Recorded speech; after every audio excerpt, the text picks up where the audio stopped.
பழத்தோட்ட ஊழியங்கள், கத்தரருளின ஊழியங்கள், திராட்சை பழத்தோட்ட ஊழியங்கள், கத்தரருளின ஊழியங்கள். அவரில் நிலைத்திருந்து கனி கொடுப்போம், கத்தர் வாய்க்க செய்வார்.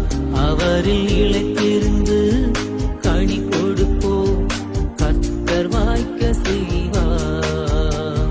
துதி உமக்கே, துதி உமக்கே, துதி உமக்கே என்றுமே என்றும். துதி உமக்கே, துதி உமக்கே, துதி உமக்கே என்றுமே.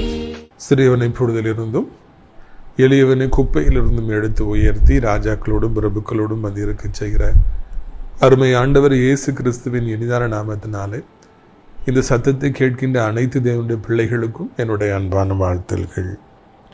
நீங்கள் கோடா கோடியை பெருகுவீர்களாக, உங்களுடைய பிள்ளைகள் கோடா கோடியை பெருகுவார்களாக என்று வாழ்த்துகின்றேன், ஆசீர்வதிக்கின்றேன். பிரியத்துக்குரியவர்களே, அவனுடைய பெரிதான கிருபையினாலும் உங்கள் யாவருடைய ஜெபத்தினாலும் சென்ற சனிக்கிழமை நாசரேத்தில் நடைபெற்ற நம்முடைய விடுதலை நாள் கூட்டத்தை கர்த்தர் அதிகமாக ஆசீர்வதித்தார்.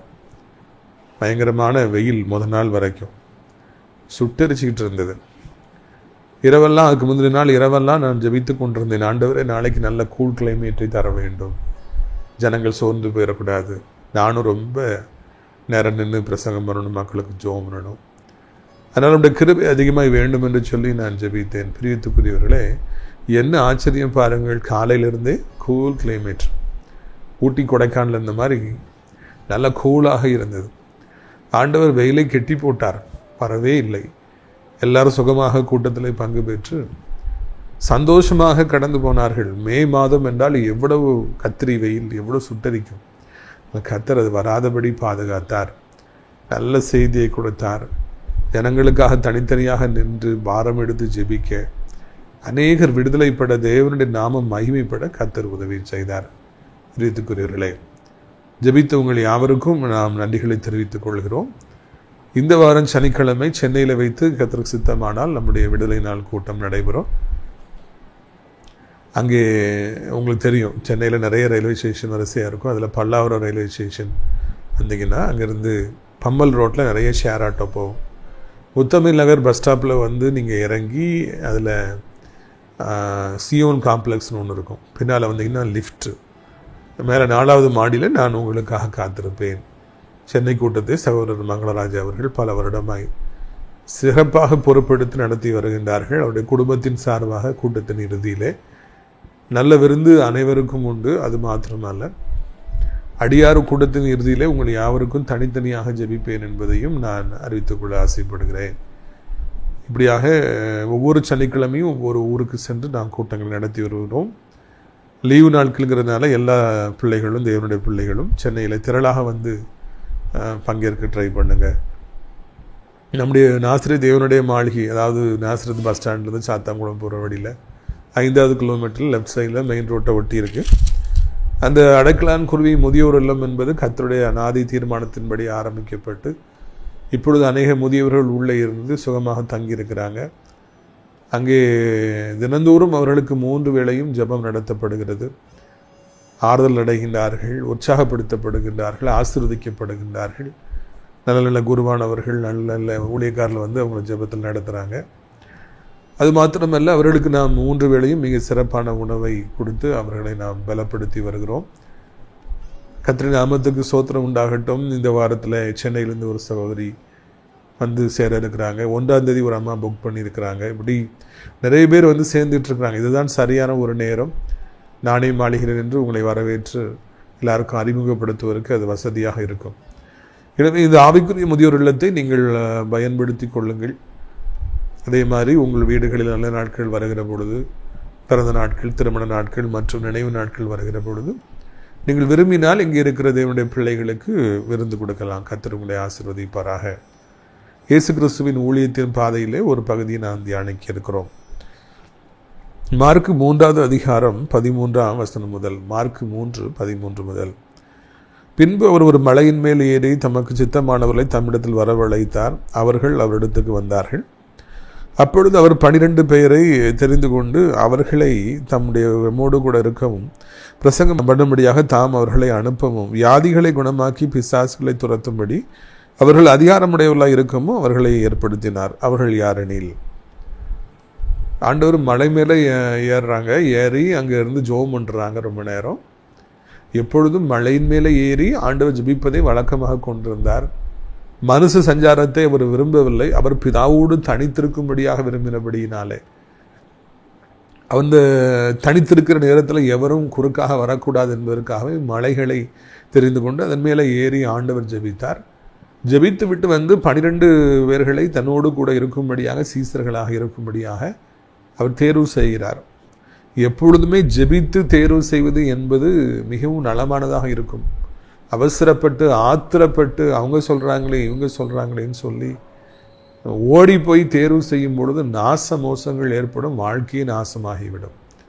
ஆனால் ஆண்டவரை போல ஜெபித்து காத்திருந்து நாம் தேர்வு செய்கிற பொழுது அது மிகவும் சிறப்பானதாக இருக்கும். யார் யார் தனக்கு அடுத்த 3 வருஷம் பக்கத்தில் இருக்கணும் அப்படிங்கிறத அழகாக அவர் தேர்வு செய்கிறார். தேர்வு செய்யும் பொழுதே பேய்களை விரட்டணும், பிசாசை துரத்தி அவங்களுக்கு வியாதியிலேருந்து விடுதலை வாங்கணும், பிரசங்கம் பண்ணணும், அங்கங்கே போகணும்னு சொல்லி அவர்களுக்கு டாஸ்க்கு செட் அவுட் பண்ணுறார். இதுதான் எனக்கு மிகவும் பிடித்த காரியம். தேர்வு செய்த முதல் நாளிலிருந்து உங்களுக்கு இந்த அதிகாரத்தை தருகிறேன்னு அதிகாரத்தை கொடுக்குறார். இந்த மாதிரி நீங்கள் பிரசங்கம் பண்ணணும், இந்த மாதிரி அங்கே போகணும், இதை செய்யணும், ஊழியத்தை தாங்கணும், மக்கள் ஜெபிக்க வரும்பொழுது ஒழுங்குபடுத்தணும், அவர்களுக்கு வேலையை கொடுத்து அவர்களை நீ அந்த வேலையை செய்ய வேண்டும் இந்த வேலையை செய்ய வேண்டும் என்று அவர்களை தேனீக்களை போல சுறுசுறுப்புடையவர்களாக எங்கேஜாக அவங்க இருக்கும்படியாக கர்த்தர் அவர்களுக்கு டாஸ்க்கு கொடுத்தாருன்னு சொல்லி பார்க்குறோம். சும்மா வைத்துக்கொண்டு சாப்பாடு போடுவதற்காக கர்த்தர் அவர்களை அழைக்கலை. வேலை செய்ய வேண்டும், ஊழியம் செய்ய வேண்டும் என்று அவர்களை கர்த்தர் ஒரு தூர தரிசனத்தோடு கூட அவர் தெரிந்து கொள்கிறார். இந்த நாட்களில் நான் காலையில் படிக்கிற ஒரு சில பிள்ளைகள்கிட்ட கேட்பேன், நீங்கள் அடுத்து என்ன செய்ய போகிறீங்கப்பா அப்படின்னு. அப்போ அவங்க சொன்னது எனக்கு ஆச்சரியமாக இருக்குது. நாங்கள் அடுத்த வருஷம் ஜேம்ஸ் பீகாருக்கு போய் எங்கள் ஸ்கூலில் வேலை பார்க்க போகிறோம். இன்னொரு பிள்ளை சொன்னாங்க, நான் IMS உத்தரப்பிரதேசில் போய் டீச்சராக வேலை பார்க்க போகிறேன். எதுக்காக அவ்வளோ தொலைவில் போய் நீங்கள் ஊழியம் செய்யணும், மிஷினரியாக போகணும்னு ஆசைப்படுறீங்கன்னு கேட்டால், அங்கே போனால் எங்களுக்கு நல்ல எக்ஸ்போசர் கிடைக்கும், புது லாங்குவேஜ் கற்றுக்கலாம், இங்கிலீஷ் இன்னும் டெவலப் பண்ணலாம், இன்னும் ஊழியம் செய்யலாம். தூர தரிசனம் அவர்களுக்கு இருக்கிறது. கிணற்று தவளையாக இருக்காதபடி அவர்கள் பல மொழிகளை கற்றுக்கொண்டு பலரோடு அவர்கள் ஐக்கியப்பட்டு வளருவதற்கு அவர்கள் தூர தரிசனம் உடையவர்களாக இருக்காங்க. இன்னைக்குரியதே சிந்திக்காதீங்க, நாளைக்குரியதே சிந்திக்காதீங்க, தூர தரிசனம் உடையவர்களாக இருக்க பழகுங்கள். 10 வருடத்துக்கு அப்புறமாக என்னுடைய வாழ்க்கை எப்படி இருக்கும், 20 வருடத்துக்கு அப்புறமாக என்னுடைய வாழ்க்கை எப்படி இருக்கும், 30 வருடத்துக்கு அப்புறமாக நான் எப்படி இருப்பேன், எதையெல்லாம் செய்தால் என்னுடைய பிற்கால வாழ்க்கைக்கு அது பிரயோஜனமானதாக இருக்கும், என் கரியருக்கு, என் படிப்பிற்கு, என் வேலைக்கு, என் பிஸ்னஸ்க்கு எதையெல்லாம் நான் செய்யலாம். தூர தரிசனம் உடையவர்களாக இருங்கள், திட்டமிடுபவர்களாக இருங்கள். இயேசு தூர தரிசனம் உடையவராக 12 பேர்களை தெரிந்து கொண்டு அவர்களுக்கு இந்த வேலையெல்லாம் கொடுத்து தன்னுடைய மரணத்துக்கு பிற்பாடு உயிர்த்தெழுந்து பரலோகத்துக்கு போன பிறகு ஊழியம் செய்யும்படியாக 12 பேர்களை பயிற்சிக்கும்படியாக தூர தரிசனம் உடையவராக அவர் இருந்தார் என்பதை நாம் பார்க்கிறோம். நம்முடைய பரமபிதாவை போல, நம்முடைய ஆண்டவரை போல நாமும் அவருடைய பாத சுவடுகளை பின்பற்றி we also should follow his footsteps. தூர தரிசனம் உடையவர்களாக, எல்லாவற்றிலும் தூர தரிசனம் உடையவர்களாக இருக்க வேண்டும். குடும்ப வாழ்க்கையாக இருக்கட்டும், திருமணமாக இருக்கட்டும், பிள்ளைகளை வளர்ப்பதாக இருக்கட்டும், பிஸ்னஸ் பண்ணுவதாக இருக்கட்டும், ஊழியம் செய்வதாக இருக்கட்டும், தூர தரிசனம் உடையவர்களாக இருக்க வேண்டும். இந்த நாசிரியத்து, திருநெல்வேலி, தூத்துக்குடி, நாகர்கோவில், இந்த கன்னியாகுமரி டிஸ்ட்ரிக்ட்ஸ்லாம் பார்த்தீங்கன்னா இந்த மே மாதம் எல்லா இடங்களிலும் அசனம் பண்டிகை நடக்கிறது. ஜெயின்னு இருக்கு. எக்கச்சக்கமான ஜனங்கள் வெளியூர்லேருந்து வெளிநாட்டிலேருந்து வந்து அந்த அசனத்தை நடத்துகிறாங்க, பண்டிகையில் நடத்தப்படுகிறது, பிரதிஷ்டை செய்யப்படுகிறது, கன்வென்ஷன் கூட்டங்கள் நடக்கிறது, விளையாட்டு போட்டிகள் நடக்கிறது. நாஸ்திரியத்தில் கூட வாலிபர்கள் வந்து நாங்கள் விளையாட்டு போட்டிகள் நடத்துகிறோம் அப்படின்னு சொல்லி சொன்னாங்க. அவர்களை உற்சாகப்படுத்தினேன். பிரித்துக்குரியவர்களே, அங்கங்கே போகும்போது எக்கச்சக்கமான சர்ச்சஸ் இருக்கு. எல்லாம் வெள்ளைக்காரருடைய உழைப்பினாலே, இங்கிலாந்துலேருந்து வந்த மிஷினரிகளுடைய உழைப்பினாலே இந்த சர்ச்சஸ்லாம் கட்டப்பட்டிருக்கு. 100 வருஷங்களுக்கு முன்னால் கட்டும் பொழுதே அப்போ வந்து ஒரு 15-20 பேர் தான் சர்ச்சுக்கு வருவாங்க. மிகப்பெரிய சாதனை. இந்த இடத்துல இவ்வளோ சர்ச்சஸ் உண்டு பண்ணது வெள்ளைக்கார மிஷினரிகள் எவ்வளவு உழைத்து, தேனியை போல உழைத்து, உண்மையாக இருந்து அர்ப்பணிப்போடு இந்த மாதிரி ஆலயங்கள்லாம் கட்டியிருக்கிறாங்க. அவங்க அப்பமே 100 வருஷத்துக்கு அப்புறமா இதில் ஒரு 1500 பேர் வருவாங்க, 2000 பேர் வருவாங்கன்னு சொல்லி தூர தரிசனத்தோடு கட்டியிருக்காங்க. அதனால தான் இன்றைக்கும் அந்த சர்ச்சுக்குள்ளே போய் உட்கார முடியுது, நல்லபடியாக நடக்குது. அவர்களுக்கு 100 வருஷத்துக்கு அப்புறமா இந்த சர்ச்சு எப்படி இருக்குங்கிற ஒரு தூர பார்வையாளர் கொடுத்தார். அதனால தான் அவங்க வெற்றி அடைந்தாங்க. இன்னைக்கு நம்ம நல்லா இருக்கிறோம், நம்ம இப்போ ஆலய பண்டிகை கொண்டாடுகிறோம், எல்லாருக்கும் சாப்பாடு போடுறோம். எல்லா சர்ச்சஸ் முன்னெல்லாம் பெரிய கிரவுண்டு, ஸ்கூலு, காலேஜ், ஹாஸ்பிட்டல். நாசரத்தில் பாருங்க, Luke's hospital, Margoschis boys school, Saint John's girls school, art industrial school. அந்த காலத்தில் 100 வருஷத்துக்கு முன்னால் இன்ஜினியரிங் காலேஜ் மாதிரி, இப்போ பிஎட் காலேஜ், அதுக்கப்புறம் engineering college, polytechnic college, nursing college. வெள்ளைக்காரருடைய தூர தரிசனத்தை பார்க்கும் பொழுது பிரமிப்பாக இருக்கிறது. அவர்கள் இதையெல்லாம் செய்தால்தான் ஊழியங்கள் வளரும், ஜனங்கள் இயேசுவை ஏற்றுக்கொள்வார்கள் என்று தூர தரிசனத்தோடு அதை செய்தார்கள். இன்னைக்கு அதை பார்த்து வேறு மக்களும் கூட அவங்கெல்லாம் இதெல்லாம் ஆரம்பிக்கிறாங்க. ஆனால் இந்த வித்தை இட்டவர் யார்? முதலாக இந்த தூர தரிசனத்தை கொண்டிருந்தவர் யார் என்றால் தேவனுடைய பிள்ளைகளே, வெள்ளைக்கார மிஷினரிகளே இந்த தூர தரிசனத்தை உடையவர்களாக இருந்தார். நாமும் இப்பொழுது தேவனுடைய மாளிகையில் ஒரு சர்ச்சை கட்டியிருக்கிறோம். அதில் 7000 பேர் தாராளமாக உட்காரலாங்கிற ஒரு பெரிய தரிசனத்தோடு கூட நம்ம சர்ச்சை கட்டியிருக்கிறோம். இப்போ 1000 பேர் வரலாம், ஆனால் 7000 பேர் வந்தாலும் 10,000 பேர் வந்தாலும் அதில் உட்காரலாங்கிற ஒரு பெரிய தூர தரிசனத்தோடு கூட அந்த சர்ச்சை கட்டியிருக்கிறோம். இடையர் ஊழியத்தை ஆரம்பித்த புதிலே சர்ச்சை கட்டணும்னு சொல்லி ஆசைப்பட்டாங்க. நானும் அங்கங்கே போகும்போது 10 சென்ட் 20 சென்டில் கட்டியிருப்பாங்க. இத்தனை பேர், 100 பேர் உட்காரலாம், 200 பேர் உட்காரலாம். ஆனால் கர்த்தர் எனக்கு 7000 பேர் 10,000 பேர் உட்காரும்படியாக கட்ட வேண்டும் எனப்பட்ட ஒரு தரிசனத்தை கொடுத்தார். அப்போ தான் ஒரு 20 வருஷம் கழிச்சு, 10 வருஷம் கழிச்சு மக்களுக்கு அது வசதியாக இருக்கும் என்கிற எண்ணம் எனக்கு வந்தது. இயேசு தூர தரிசனம் உடையவராக இருந்தார். மிகப்பெரிய மிக பிரம்மாண்டமான ஊழியத்தை ஆரம்பிப்பதற்கு முன்பதாக தூர தரிசனத்தோடு கூட 12 பேர்களை தன் பக்கமாய் வைத்துக் கொண்டார். அவர்களுக்கு வேலையை கொடுத்தார், ஊழியத்தை கொடுத்தார், அபிஷேகத்தை கொடுத்தார், அவர்களுக்கு அதிகாரத்தை கொடுத்தார், அவர்களை பிஸியாக வைத்து அவர்களுக்கு எல்லாவற்றையும் கற்றுக் கொடுத்தார். நாம் அப்படி செய்கின்றோமா? மிகப்பெரிய ஊழியக்காரர்கள் கூட தங்களுக்கு அப்புறமா யார் இதெல்லாம் செய்வாங்க, அவங்களுக்கு ட்ரைனிங் கொடுக்கணும், அவங்கள மக்களுக்கு அறிமுகப்படுத்தணும் அப்படிங்கிற ஒரு தரிசனம் இல்லாமல் இருப்பதை பார்க்கிறோம், வருத்தப்படுகிறோம். ஆனால் தெய்வம் நமக்கு அப்படி அல்ல. அவர் தனக்குடைய ஊழியத்துக்கு அப்புறமா யார் அதை செய்யணுங்கிறத தெளிவாக அவர் அழகாக அதை குறித்திருந்தார் என்று பார்க்கிறோம். பாருங்கள், மார்க் 3:20 பாருங்கள். பின்பு வீட்டுக்கு போனார்கள். அங்கே அவர்கள் சாப்பிடுவதற்கு சமயம் இல்லாதபடிக்கு அநேக ஜனங்கள் மறுபடியும் கூடி வந்தார்கள். அப்போ இப்படி ஊழியம் செஞ்சு 12 பேரோட அவர் போகும்போது அவங்க வீட்டுக்கு போகிறாங்க, சாப்பிட்றது கூட நேரம் இல்லை. அந்த அளவுக்கு ஜனங்கள் மிகவும் ஆண்டவரை தேடி வராங்க. ஏன்னா வந்தவங்களுக்கெல்லாம் விடுதலை, வந்தவங்களுக்கெல்லாம் சுகம், வந்தவங்களுக்கெல்லாம் புது வாழ்வுன்னு சொல்லி ஆண்டவர் நிறைய காரியங்களை செஞ்சதுனால சாப்பிட்றத கூட ஏசப்பா விடலை. எங்களுக்கு ஜெபம் பண்ணி விடுங்க, எங்களுக்கு அதிசயம் செய்யுங்க, எங்களுக்கு அற்புதம் செய்யுங்க. ஏசப்பா ஊருக்கு வெளியே போய் தங்கினாங்கன்னு சொல்லி வாசிக்கிறோம், படகுகளை ஏறி தப்பி ஓடினாங்கன்னு சொல்லி பார்க்குறோம். அவரை தேடி ஒரு பெரிய கூட்டம் வந்தது. அங்கே பயங்கரமான கூட்டங்கள் வந்தது. சாப்பிடக்கூட அவருக்கு நேரம் இல்லை. இதுதான் தூர தரிசனத்தோடு கூட நம்ம செயல்படுகிற பொழுது நம்முடைய வாழ்க்கை இப்படி தான் இருக்கும், பிஸியாகத்தான் இருக்கும். நிறைய கடை வச்சிருக்கிறாங்க, ஆட்களே வர்றதில்லை, கஸ்டமர்ஸே வர்றதில்லை. பெரிய பெரிய இன்வெஸ்ட்மெண்ட் 1000 லட்சம் கோடின்னு போட்டிருக்காங்க. நிறைய வேலைக்காரங்க, நிறைய ஏசி எல்லாம் இருக்கானா கஸ்டமர்ஸ் வரலையே. கர்த்தரை ஆசீர்வதிக்கிற பொழுது ஜனங்களாக வந்து குவிவாங்க. சாப்பிட்றது கூட டைம் இருக்காது, அந்த அளவுக்கு கஸ்டமர்ஸாக வந்து குவிஞ்சிருவாங்க. தேவனுடைய வேலை வருகிற பொழுது இப்படித்தான் இருக்கும் என்பதை நீங்கள் மறந்து போகவே கூடாது. இன்னைக்கு யாருமே இல்லாமல் இருக்கிறீங்களா? உங்கள் பிஸ்னஸில் ஆட்களே வரமாட்டேங்காங்களா? உங்கள் கடைக்கு ஆளே வரமாட்டேங்காங்களா? ஏத்தாப்பில் உள்ளவங்க செய்வனை செஞ்சுட்டாங்க பிரதர், ஏத்தாப்பில் உள்ள மக்கள் என்ன கடையை பற்றி பொய் பிரச்சாரத்தை பண்ணுறாங்க, மக்களே வர்றதில்லை, போட்டிக்கு நிறைய கடைகள் வந்துருச்சு. இந்த வசனத்தை வாசித்து பாருங்க. ஏசப்பாவுடைய ஊழியத்தில் அவரை தேடி நிறைய ஜனங்கள் வந்தார்கள். அவருக்கு சாப்பிடுவது கூட நேரம் இல்லாத அளவுக்கு தொந்தரவு கொடுத்து ஜனங்கள் வந்துக்கிட்டே இருந்தாங்க. பரிசேயர்கள் ஊழியத்தை செய்யவில்லையா? சதுசேயர்கள் ஊழியத்தை செய்யவில்லையா? வேத பாரர்கள் வேதத்தை அழகாக போதிக்கவில்லையா? பிரதான ஆசாரியன் இருக்கவில்லையா? எவ்வளவோ போட்டி இருந்தது ஊழியத்திலே. ஆனால் இயேசுவிடம் ஜனங்கள் வந்து குவிந்தார்கள். இன்னைக்கு உங்களுக்கும் கூட இதே போல எவ்வளவோ போட்டிகள் இருக்கலாம், நெருக்கடிகள் இருக்கலாம். ஆனால் அதன் மத்தியில நீங்கள் பிஸியாக இருக்கும்படியாக கர்த்தர் உதவி செய்வார். கடைக்கு ஆட்கள் வந்துகிட்டே இருப்பாங்க. நீங்க செய்யற சின்ன பிசினஸா இருக்கலாம், சின்ன கடையா வச்சிருக்கலாம், ஜனங்கள் வந்து குவிஞ்சிருவாங்க. கர்த்தருடைய உள்ளத்தை ஏவிக்கொண்டே இருப்பார். போ, என்னுடைய மகனுடைய கடைக்கு போ, என்னுடைய மகனுடைய ஊழியத்திற்கு போ. சின்ன இடத்துல ஊழியம் செஞ்சாலும் ஜனங்கள் வந்து குவிஞ்சிருவாங்க. நம்ம ஒளியும் அப்படிதான். சின்ன இடங்கள்ல பெர்மிஷன் கேட்டு வாங்கி துரத்தப்பட்டு யூதர்கள் உலகம் முழுக்க துரத்தப்பட்டது மாதிரி நாமளும் துரத்தப்பட்டு இறுதியாக இங்கே வந்து சேர்ந்திருக்கிறோம். நம்முடைய வாழ்க்கையிலும் கர்த்தர் நமக்கு அவ்வளோ பிஸியாக இன்றைக்கு ஊழியத்தை வைத்திருக்கிறார்.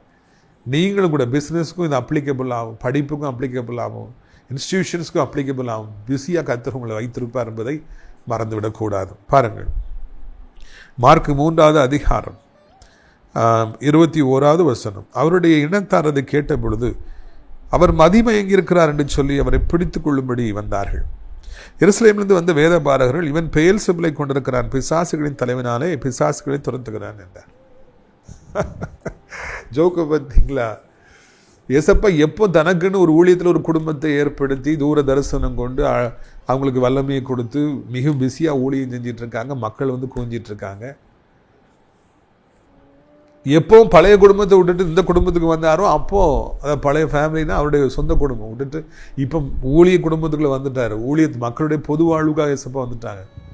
உடனே இவருக்கு புத்தி சரியில்லை, மதி மயங்கி இருக்கிறான்னு சொல்லி அவர் பிடிச்சிட்டு போறதுக்காக வந்திருக்கிறோன்னு சொல்லி அவருடைய இனத்தாரெலாம் வந்தாங்களாம். எனக்கு ரொம்ப ஆச்சரியமாக இருந்தது. ஏசப்பாவுக்கு புத்தி பிசகி இருக்கிறார், கிறுக்கு பிடிச்சிருக்கு, அவரை பிடிக்க வாங்க பிடிப்போன்னு சொல்லிட்டு சொந்தக்காரங்களாம் வந்தாங்களாம். இது இவருடைய மதீனம் என்று சொல்லுவதா, பிசாசு இவர்களை ஏவினான் என்று சொல்லி சொல்லுவதா? எந்த அளவுக்கு ஆண்டவரை சொந்த ஜனங்களே இவ்வளவு ஒரு தரக்குறைவாக நினைச்சிருக்காங்கிறது வந்து நமக்கு அதிர்ச்சி ஏற்படுத்துது. அடுத்தாப்புல எதிரிகள் என்ன சொல்றாங்க? இவர் பிசாசுகளின் தலைவராலே பெயர்செபூலாலே பேய விரட்டுறான், இவன் ஒரு பெரிய அயோக்கிய பையன், இவன் ஒரு பெரிய ஒரு ஃப்ராடு, ஒரு ஃபோர்ஜரி, இவன் வந்து ஒரு பெரிய ஒரு சீட்டிங் பார்ட்டி அப்படின்னு சொல்லிட்டு எதிரிகள் அவரை குறித்து பிரச்சாரத்தை கிளப்புறாங்க. சொந்த ஜனங்கள் இவருக்கு கிறுக்கு பிடிச்சிருக்குன்னு சொல்லி சொல்றாங்க. இதுதான் ஐயா ஊழியம். ஊழியத்தில் கிடைக்கிற பரிசு இதுதான். தேவனுக்காக வைராக்கியம் கொள்ளும் பொழுது கிறுக்கு பிடிச்சவன் சொல்லி சொல்லுவாங்க, தண்ணி அடிச்சவன் சாராயம் போட்டுக்கிறான்னு சொல்லி சொல்லுவாங்க, மந்திரவாதிகளை வச்சு ஊழியம் செய்கிறான்னு சொல்லி சொல்லுவாங்க, இதே மாதிரி இவன் பிசாசுகளால் ஊழியம் செய்கிறான்னு சொல்லி சொல்லுவாங்க. மக்கள் 1000 கருத்துக்களை சொல்லுவாங்க. இவன் கிறுக்கு பிடிச்சிருக்குன்னு சொல்லி ஆண்டவரை பிடிச்சிட்டு போக வந்தாங்களாம். எவ்வளவு ஒரு மோசமான ஒரு உலகம், எவ்வளவு ஒரு கேவலமான உலகம், எவ்வளவு இரக்கமில்லாத உலகம். யாராலும் செய்ய முடியாத சாதனைகளை ஆண்டவர் செய்து கொண்டிருந்த பொழுது இவருக்கு கிறுக்கு பிடிச்சிருக்கு, பிடிச்சிட்டு போங்கன்னு சொல்லி சொன்னாங்களாம். பிரியத்துக்குரியவர்களே, உங்களுடைய வாழ்க்கை பாதையிலும் கூட நீங்கள் வெற்றி பெறுகிற பொழுது உங்களை குறித்து பல கதைகளை மக்கள் கட்டுவார்கள், இப்படி அப்படி என்று பேசுவார்கள்.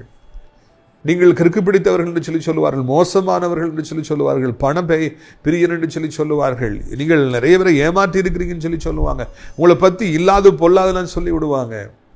ஆனால் இதுதான் ஊழியத்தின் பாதை, இதுதான் வெற்றியின் பாதை. யார் அதிகமாக வெற்றி பெறுறாங்களோ, யார் அதிகமாக உயரத்தில் போகிறாங்களோ அவங்கள குறித்து அதிகமாக காசிப், அவங்களை குறித்து அதிக கேவலமான கதைகள் உருவாக்கப்படும்.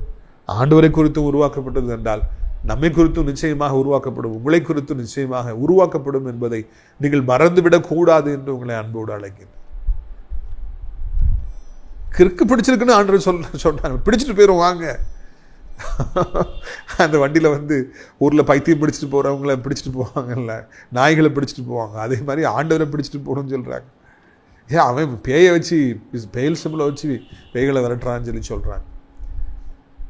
நம்ம 10-15 வருஷத்துக்கு முன்னால் இங்கிருந்து தூரத்துலேருந்து கை நீட்டினாலே பிசாசுகள் ஊழும் எல்லாம் ஸ்டேஜுக்கு முன்னால் ஓடி வரும். ஐயோ, அப்போ என்னெல்லாமோ கதை கட்டினாங்க, டமால் பிசாசு ஓடுது, தேவனாக மகிமைப்பட்ட பொழுது இவன் எங்கிறது இல்லாமல் தண்ணி மந்திரவாதிகள்கிட்ட வாங்கி விரட்டுறான், பெரிய யாகங்களை நடத்தி இவன் பேய்களை விரட்டுறான்னு சொல்லி என்னெல்லாமோ கதை சொல்லி விட்டாங்க. ஒருத்தர் வந்து சொல்லும்போது எனக்கு ரொம்ப சிரிப்பாக இருக்கும். பிரியத்துக்குரிய உலகம் இப்படி தான் இருக்கும், அது மாறப்போவதில்லை. நாம் தான் அதன் மத்தியில் வாழ பழகிக்கொள்ள வேண்டும். நம்முடைய தரிசனத்தில் நம்ம நேராக இருப்போம். இவங்க இன்னமும் சொல்லிட்டு போட்டோம், சொந்த குடும்பத்தார் அப்படி சொல்லட்டும், இவங்க அப்படி சொல்லட்டும், அவங்க அப்படி சொல்லட்டும், அதெல்லாம் ஒன்றும் இல்லவே இல்லை. ஆனால் இதில் ஒன்றே ஒன்று கவனிக்கணும், எப்போ ஆண்டவர் ஒரு டீமை செட் பண்ணார் அதுக்கு பிறகு தான் அவரை பற்றி இவ்வளோலாம் சொல்கிறாங்க. பழைய குடும்பத்தார் இவருக்கு கிறுக்கு பிடிச்சுன்னு சொல்கிறாங்க. அதனால் அதுக்கு முன்னக்கூட்டியே அவர் எல்லாத்தையும் சேஃப்கார்ட் பண்ணிக்கிட்டாருங்கிறத வந்து நம்ம புரிந்து கொள்ளணும். மார்க் 3ஆம் அதிகாரம் 27ஆம் வசனம். பலவானை முந்தி கட்டினால் ஒழிய ஒருவனும் பலவானுடைய வீட்டுக்குள் புகுந்து அவன் உடைமைகளை கொள்ளையிடக்கூடாது. கடினமாகில் அவன் வீட்டை கொள்ளையிடுவான். ஆண்டவர் அதை பற்றி கொஞ்சம் பேசும்போது சொல்கிறாரு, பலவானை முந்தி கட்டினால் ஒழிய அவனை கொள்ளையிட முடியாது. ஒரு வீட்டுக்கு பெரிய ஒரு பயங்கரமான ஒரு ஸ்ட்ராங் ஆள் வந்து வாசலில் நின்று காவல் காத்துட்ருக்காரு. வீட்டுக்குள்ளே தங்கங்களாக இருக்குது, வைரங்களாக இருக்குது, இல்லைன்னா அதில் கோடிக்கணக்கில் காசு இருக்குது. ஒருத்தர் வந்து அதை கொள்ளையிடணும்னு நினச்சாங்கன்னா அந்த ஆள் வாசலில் ஸ்ட்ராங்காக இருக்கிற வரைக்கும் அவரை அந்த இடத்துக்குள்ளே போக முடியாது இல்லையா? அந்த காலத்தில் அப்படி தான். முதல்ல அந்த வாட்ச்மேனை அப்புறப்படுத்துவாங்க, மிலிட்ரி அப்புறப்படுத்துவாங்க, பாதுகாப்பில் உடைப்பாங்க, கட்டி போட்டுருவாங்க. அதுக்கு பிறகு உள்ள போய் இதனால எடுத்துக்குவாங்க. இன்றைக்கி பிசாஸ் ஆனவன் அந்த வாட்ச்மேனாக இருந்து ஆத்துமாக்களை பிடித்து வைத்துக் கொள்கிறான். உலகத்திலே விளையாடப்பட்டது ஆத்துமா. எத்தனையோ ஜனங்கள் இன்னைக்கு வஞ்சிக்கப்பட்டு அவர்கள் எல்லாரும் கிறிஸ்துவுக்கு தூரமாக இருக்கிறாங்க. நிறைய பேர்களை வியாதி என்கிற சங்கிலினாலே அவன் கட்டி வச்சிருக்கிறான், போட்டி வச்சிருக்கிறான். பாவங்கள், போதை அடிமைத்தனங்கள், இன்னும் உலகத்தில் காணப்பட்ட சிற்றின்பங்களை காண்பித்து அவர்களை பிடித்து வைத்திருக்கிறான். இன்னும் நிறைய பேருக்கு அறியாமை அப்படிங்கிறதுனால அவங்கள மோசமான ஆட்களாய் மாற்றி வைத்திருக்கிறான். ஆத்துமாக்கள் எல்லாம் இன்றைக்கு கட்டப்பட்டு இருக்குது. பலவான் பாதுகாத்துட்டு இருக்கான், அவர்களை பாதாளத்தை நோக்கி இழுத்துட்டு போயிட்டு இருக்கான். நம்ம போய் பிசாசை கெட்டி விடுவோம் என்றால் அந்த ஆத்துமாக்களை எல்லாம் கொள்ளையிடலாம், ஏசப்பா பக்கமாக கொண்டு வரலாம். பலவானை முந்தி கெட்டினாதான் நம்ம வந்து கொண்டு வர முடியும். அதை மறந்துடாதீங்க. நிறைய பேர் பிசாசை துரத்துறதுல அறிவுடையவங்களாக இருக்கணும். சாசை நம்ம போனோன்னா வெளிப்பட்டு ஆடி ஓய் ஓய்ன்னு சொல்லும்போது நம்ம அதை கடிந்து கொள்கிறோம், புறப்பட்டு போன்னு சொல்கிறோம், அது கூட போராடுறோம். ஒரு சில பேய்கள் போகுது, ஒரு சில பேய்களுக்கு அன்னைக்கு போகணுங்கிறது தேவசித்தம் இருக்குது, அதனால் போகாது. சரி, முடிஞ்சு வரும்பொழுது உன்னை கெட்டி வைக்கிறேன், இயேசுவின் நாமத்தில் கெட்டி வச்சுட்டு வரணும் சரீரத்தோடு. அப்போ நமக்கு பிரச்சனை இல்லை. ஒரு வெறிநாயை நம்ம அடிக்கிறோம், ஒன்றும் கொண்டு போட்டுருணும் இல்லை, அப்படி விட்டுட்டு வந்துட்டோம் அப்படின்னா அது பின்னால் வந்து கடிக்கும். அதே மாதிரி அந்த ஆவிகளை கெட்டி போடவில்லை என்றால் அது நமக்கு சேதாரத்தை விளைவித்து விடும். பிசாசை கெட்டுவதற்கான அதிகாரத்தை கர்த்தர் எனக்கும் உங்களுக்கு தந்திருக்காரு.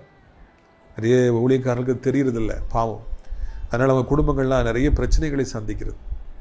ஏசப்பாவுடைய பிள்ளைகளாகி நாம் போய் பலவான முந்தி கெட்டணும், ஆத்துமாக்களை நம்ம கொள்ளையிடணும். அப்படின்னா பல காரியங்களை வாழ்க்கையில் சாதிக்கணும்னா நமக்கு எதிராக இருக்கிற பிசாசை முதலாவது கட்டிவிட வேண்டும். இப்பொழுதுதான் நாம் வெற்றியுள்ள ஒரு ஊழியத்தை செய்ய முடியும், வெற்றியுள்ள ஒரு கிறிஸ்தவ வாழ்க்கையை நாம் செய்ய முடியும் என்பதை நாம் மறந்துவிடவே கூடாது. பிரியத்துக்குரியவர்களை, ஒன்று பிசாசை கெட்ட வேண்டும்.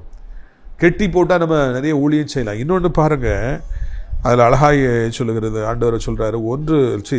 மார்க் 3ஆம் அதிகாரம் 24, 25. ஒரு ராஜ்யம் தனக்குத்தானே விரோதமாய் பிரிந்திருந்தால் அந்த ராஜ்யம் நிலைநிற்க மாட்டாதே.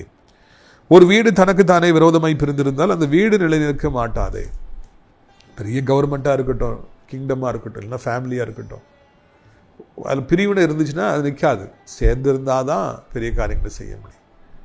ஒன்று பலவானை முந்தி கட்டுறது அவசியமாக இருக்குது. அடுத்தாப்புல நம்ம யார் கூட இருக்கிறோமோ அவரெல்லாம் ஒருத்தருக்கு ஒருத்தர் நேசித்து, ஒருத்தருடைய வெற்றியை இன்னொருத்தர் தான் வெற்றியை நினச்சி, ஒருவருடைய கவலையை தான் கவலையாக இவங்க நினச்சி வாழ்ந்தாதான், ஒரு மனப்பாடோடு வாழ்ந்தால்தான் வெற்றி பெற முடியும். பிரியத்துக்குரியவர்களே, இதை நீங்கள் மறந்துவிடக்கூடாது என்று உங்களை அன்போடு அழைக்கின்றேன். A kingdom that is divided against each other won't stand. The same with family, same with business, same with ministry. இன்னைக்கு நிறைய ஊழியங்கள் அப்படி பிரிஞ்சு வெடித்து செதறுகின்றன. பிரிஞ்சு போயிட்டே இருக்கிறாங்க, சண்டை போட்டுக்கிட்டே இருக்கிறாங்க, ஒருத்தருக்கு ஒருத்தர் கடிச்சு பச்சிக்கிட்டே இருக்கிறாங்க. ஒரு ஊழியக்காரர் இன்னொரு ஊழியக்காரர் கேவலமாக பேச, அவங்க இவங்கள கேவலமாக பேச, அப்படியே காலங்கள் வீணாக போகிறது. இல்லை, இதற்காக ஆண்டவர் நம்மை அழைக்கவே இல்லை. நாம் எப்பொழுதும் ஒருவரை நேசிக்கவே கர்த்தர் நம்மை அழைத்திருக்கிறார். இணைந்து செயல்படுகிற பொழுது மிகப்பெரிய வெற்றியை பெற முடியும். ஒருவர் 1000 பேரையும், இருவர் 10,000 பேரையும் துரத்தலாம் என்று சொல்லி பைபிள் சொல்லுகிறது. ஒரு வியாதிப்பட்ட ஒருத்தர்கிட்ட பக்கத்தில் ஒரு 10 பேர் நின்று முழங்கால் போட்டு ஜெபம் பண்ணாங்க அப்படின்னா எவ்வளோ பெரிய வியாதினாலும் ஓடிடும். 10 பேர் இணைஞ்சு 5 பேர் இணைஞ்சு ஜெபம் பண்ணுறாங்கன்னா சாத்தா ஓடிடும், வியாதி ஓடி போயிடும்.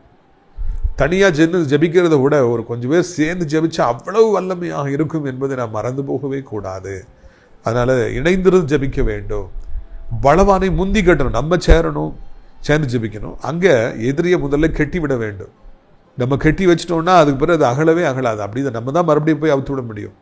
அது வரைக்கும் அது கட்டப்பட்டே தான் கிடக்கும். எத்தனை வருஷங்களாலும் கட்டப்பட்டு தான் இருக்கும்.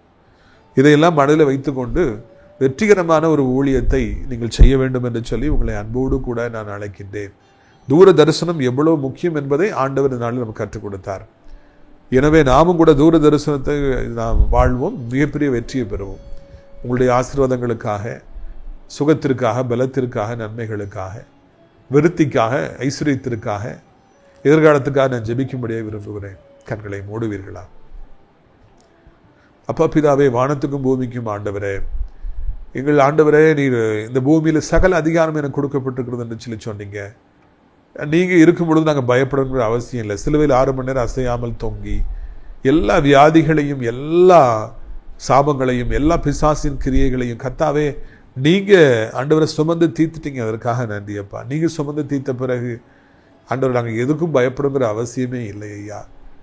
இது அருமையான நாளில் கூட சத்தத்தை கேட்கிற பிள்ளைகள் எந்த நிலைமையில் இருந்தாலும் அவர்களுக்கு உதவி செய்யுங்க. எவ்வளவு கஷ்டமான நிலைமையாக இருந்தால் என்ன ராஜா, எவ்வளவு பெரிய வியாதியாக இருந்தால் என்ன, மருத்துவர்களால் கைவிடப்பட்ட நிலைமையில இருந்தால் என்ன, ஆறாவது பொண்ணு 10 வருஷமா இருக்குது, 20 வருஷமா இருக்குது, இந்த வியாதி எனக்கு 30 வருஷமா இருக்குன்னு சொன்னா ஒரு சனப்பொழுதுல, ஒரு செகண்ட்ல கர்த்தர் தொடுவீர் என்றால், நீர் குறுக்கிடுவீர் என்றால், பலவானை முந்தி கெட்டி அப்புறப்படுத்தி நீங்க உள்ள வருவீங்கன்னு அந்த வியாதி நீங்கி போயிருப்பா. எப்படியாவது சுகத்தை தாருங்க, எப்படியாவது பலத்தை தாருங்க ஐயா. என் தாய்க்கு சுகமாகாதா, என் சகோதரிக்கு சுகமாகாதா, என் கணவனுக்கு சுகமாகாதா, என் பிள்ளைக்கு சுகமாகாதா என்று ஏங்கி தவிக்கிற பிள்ளைகள் ஜெபத்தில் இணைந்திருப்பார்கள் என்றால் அவர்களுக்கு கர்த்தாவே நீங்க மிகப்பெரிய அதிசயத்தை செய்ய வேண்டும், அற்புதத்தை செய்ய வேண்டும் என்று சொல்லி கெஞ்சி மன்றாடுகிறோம் ராஜா. இது அருமையான நாளிலும் கூட கர்த்தாவே சோத்திரம்பா.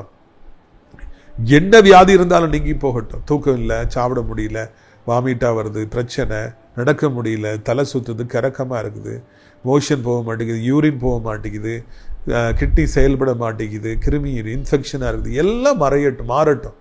வியாதி படுக்கவே வேண்டாம். நீங்கள் எங்களோட வியாதியோடு படைக்கவே இல்லையப்பா. பிள்ளைகளை சுகப்படுத்தி சந்தோஷப்படுத்துங்க. ஆஸ்பத்திரிகள் சுகம் பெற்று பத்திரமாய் வீடு திரும்ப உதவி செய்யுங்க. மறுபடியும் வேலைக்கு போக சம்பாதிக்க, பிள்ளைகளுக்கு தன் கடமைகளை செய்ய, குடும்பத்தில் ஒரு பெரிய சந்தோஷம் உண்டாக ஜெபிக்கிறோம். அநேக பிள்ளைகள் 12th ஸ்டாண்டர்ட் படிச்சிருக்கிறாங்க, ரிசல்ட் வந்திருக்குது, நல்ல ரிசல்ட் கொடுத்துருக்கீங்க, சோத்திரம். எந்த காலேஜ் போகணும், என்ன படிப்பு படிக்கணுங்கிறதெல்லாம் அவங்களுக்கு தெளிவாக அவங்க நடத்தணும்னு சொல்லி கெஞ்சுக்கிறோம். இறைமகனே, இந்த அருமையான நாளிலும் கூட நம்முடைய பிள்ளைகளுடைய வாழ்க்கையில் பண தேவைகள் அதிகமாக இருக்குது. பிள்ளைகளை படிக்க வைக்கணும், ஃபீஸ் கட்டணும், வீடு கட்டணும், இடம் வாங்கணும், எல்லாத்துக்கும் பணம் தேவை. காஃபி டீ குடிக்கணும்னா கூட பணம் தேவை. ஆண்டவரை தோத்திரம், ஒரு வாழ்க்கையில் எதுக்குமே பணம் தேவை. பணம் இல்லாமல் ஒரு ஆளும் வாழ முடியாது. எங்கள் கர்த்தர் தான் எங்களுடைய பண தேவையை சந்திக்கணும். நிரந்தரமான வருமானத்தை எங்கள் ஏற்படுத்தி கொடுக்கணும். ஐயோ, கடன் வாங்காதிருப்பாய், கடன் கொடுப்பாயிரப்பட்ட வாக்குத்தத்தை நிறைவேறட்டும். எல்லா பணங்களும் வட்டிக்கே போகுது. இறைவா, எங்கள் சம்பாத்தியம் எல்லாம் கடன் அடைக்கிறதுலே போனால் நாங்கள் எப்படி சந்தோஷமாக இருக்க முடியும்? எங்களுடைய சம்பாத்தியத்தை ஆசீர்வதித்து தாருங்க. எங்களுடைய வருமானம் பெருகும்படியாக செய்யுங்க. செலவினங்கள் குறைந்து போகும்படியாய், இல்லாமல் போகும்படியாக செய்யுங்கப்பா. இயேசுவின் நாமத்தினாலே படித்து முடித்திருக்கிற, வேலை காத்திருக்கிற பிள்ளைகள் வேலையை தாரும் ஆண்டவரே. எல்லாற்றையும் இழந்து போன பிள்ளைகளுக்கு எல்லாற்றையும் மறுபடியும் தாரும். நீண்ட காலமாக குழந்தை இல்லை, திருமணமாகவில்லை என்று காத்திருக்கிற பிள்ளைகளுக்கு நீங்கள் அற்புதங்களை செய்யுங்க, அதிசயங்களை செய்யுங்க. போதை பழக்கம், மொபைல் அடிமைத்தனம், பைக்கை ஃபாஸ்ட்டாக ஓட்டுறது, எவ்வளோ பெரிய ஆபத்து, உயிரையே எடுத்து விடுத்த பழக்கங்கள்.